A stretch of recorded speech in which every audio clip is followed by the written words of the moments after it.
Bonjour à toutes et à tous, j'espère que vous allez très bien. Coach Bayala, coach en art oratoire et en prise de parole en public, rédacteur de discours.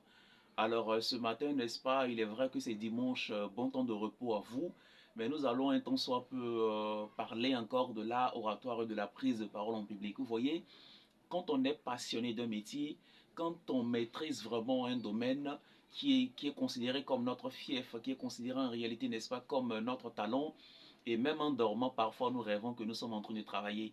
Ah oui, je vous l'assure. J'espère que vous allez très bien. Je vais vous parler de l'art oratoire. C'est vrai que nous n'allons pas vraiment rentrer dans les règles de l'art oratoire et de la prise de parole en public. Mais je voudrais, avant tout propos, dire un grand merci, n'est-ce pas, à tous mes abonnés, toutes ces personnes, n'est-ce pas, qui prennent l'initiative, n'est-ce pas, de publier mes vidéos sur toutes les plateformes indépendamment, n'est-ce pas, de mes différentes chaînes. Je vous suis vraiment, vraiment très, très reconnaissant.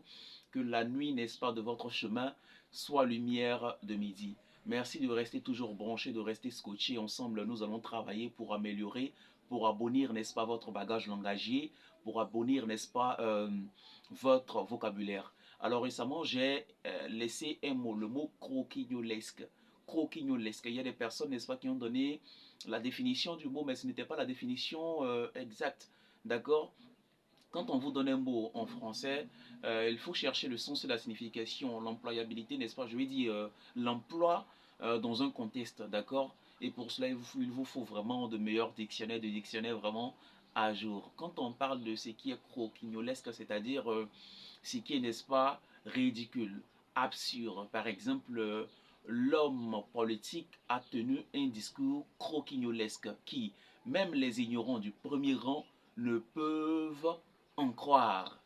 D'accord? Donc vraiment, l'art oratoire, c'est tout un tout, c'est, n'est-ce pas, toute une connaissance, tout un bagage langagier, toute une théorie langagière, n'est-ce pas, qui vous permet de vous démarquer, n'est-ce pas, dans la société. Alors, à toutes ces personnes qui sont abonnées à mes pages, je vous pose une simple et unique question.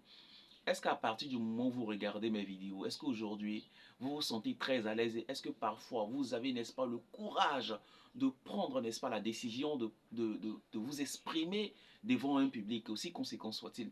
Sinon, il va falloir, n'est-ce pas, vous inscrire à nos formations en art oratoire et en prise de parole en public, ou bien, n'est-ce pas, chers amis orateurs, regardez encore les vidéos, regardez les vidéos, vous imprégnez, n'est-ce pas, des différentes règles que j'ai enseignées, lesquelles règles régissent, n'est-ce pas, l'art oratoire et la prise de parole en public.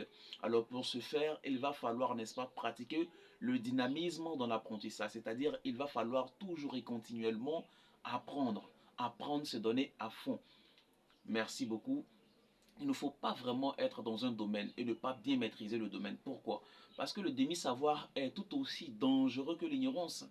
Vous savez, il y a l'un de nos illustres penseurs du nom de César Beccaria qui disait dans l'un de ses ouvrages des délits et des peines, César Beccaria en réalité était la fibre par laquelle Dieu faisait descendre la connaissance du droit sur la planète Terre.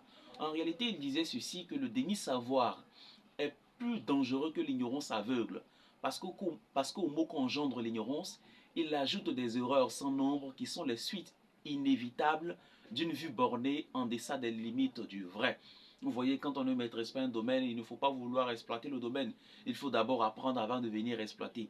Et si, n'est-ce pas, nous nous mettons incessamment devant les caméras pour nous entretenir avec vous, c'est parce que nous savons que nous avons la compétence, la connaissance langagière à vous inculquer. Restez bénis, on est ensemble, c'était Coach Bayala. Au revoir.